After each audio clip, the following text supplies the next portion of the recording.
नमस्कार दोस्तों, आज मैं आपको सुनाने जा रहा हूँ एक ऐसे महान व्यक्ति की कहानी जिसे पूरा देश लोकमान्य तिलक के नाम से जानता है, जिन्होंने कहा था स्वराज मेरा जन्म सिद्ध अधिकार है और मैं इसे लेकर रहूंगा। और यही नारा बन गया था भारत की आजादी की सबसे बड़ी पहचान। बाल गंगाधर तिलक का जन्म 23 जुलाई 1856 को महाराष्ट्र के रत्नागिरी डिस्ट्रिक्ट में हुआ था। उनके पिता गंगाधर रामचंद्र तिलक एक स्कूल टीचर थे और उनकी मां पार्वतीबाई एक धार्मिक और संस्कारी महिला थी। बचपन से ही तिलक जी बहुत ही तेज और ईमानदार स्टूडेंट थे। खेल कूद और पढ़ाई में दोनों में आगे। एक कहानी मशहूर है, जब वो स्कूल में थे उन्होंने अपने क्लासमेट्स को कॉपी करते देखा था। टीचर ने जब पूछा तो सब बच्चे चुप रहे, पर तिलक जी ने तुरंत सच बोल दिया। तब टीचर ने कहा था, तुम्हारी ईमानदारी एक दिन तुम्हें महान बनाएगी। और वास्तव में उनकी यही ईमानदारी उनके पूरे जीवन में दिखाई दी। तिलक जी सिर्फ स्वतंत्रता के लिए नहीं लड़े, बल्कि समाज सुधार के लिए भी उन्होंने काम किया। उन्होंने शिक्षा में सुधार लाने के लिए डेक्कन एजुकेशन सोसाइटी की स्थापना की। इसका उद्देश्य था कि देश के नौजवानों को एक ऐसी शिक्षा देना जो उन्हें स्वतंत्रता और राष्ट्रवाद की सोच के करीब लाए। तिलक जी स्ट्रांगली मानते थे कि देश को आजाद करना है तो पहले लोगों को शिक्षित करना होगा। इसीलिए उन्होंने अपनी जिंदगी के पहले कुछ साल एजुकेशन के लिए समर्पित किए। उनका अखबार केसरी आम जनता के दिल की आवाज बन गया था। इस अखबार में तिलक जी ब्रिटिश सरकार की बुराइयों को खुलेआम लिखते थे।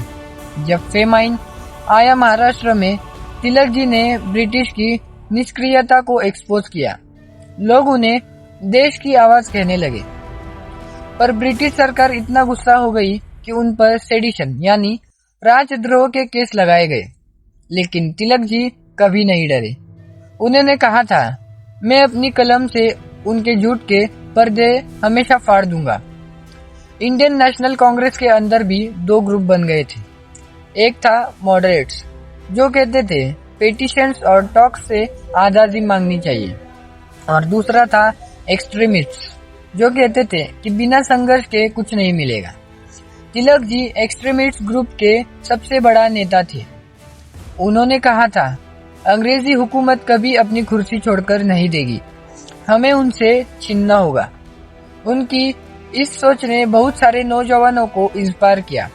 भगत सिंह और चंद्रशेखर आजाद जैसे क्रांतिकारियों को भी तिलक जी के शब्द एक अलग ही जोश देते थे। तिलक जी ने एक और बड़ा कदम उठाया था, लखनऊ पैक्ट 1916। लखनऊ पैक्ट के रूप में यहाँ तिलक जी ने कांग्रेस और मुस्लिम लीग के बीच समझौता करवाया। उनका मानना था कि अगर हिंदू और मुस्लिम एकजुट हो जाए तो अंग्रेज को हराना आसान हो जाएगा।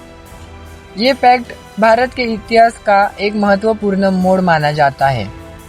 तिलक जी को पता था कि ब्रिटिश लोग हमेशा भारत के लोगों को बांट कर रखना चाहते हैं। इसीलिए उन्होंने गणेश उत्सव और शिव जयंती जैसे उत्सव सामूहिक रूप से मानने की परंपरा शुरू की।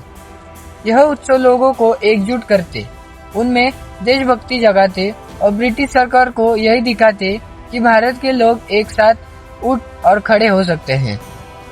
लोकमान्य तिलक का प्रभाव महात्मा गांधी पर भी पड़ा। जब गांधी जी भारत आए तब तिलक जी उनके लिए एक मार्गदर्शक जैसे थे। गांधी जी ने कहा था, तिलक ने देश के लोगों में जो आग जगाई है उसे आग ने चलकर स्वतंत्रता की मशाल बनाई।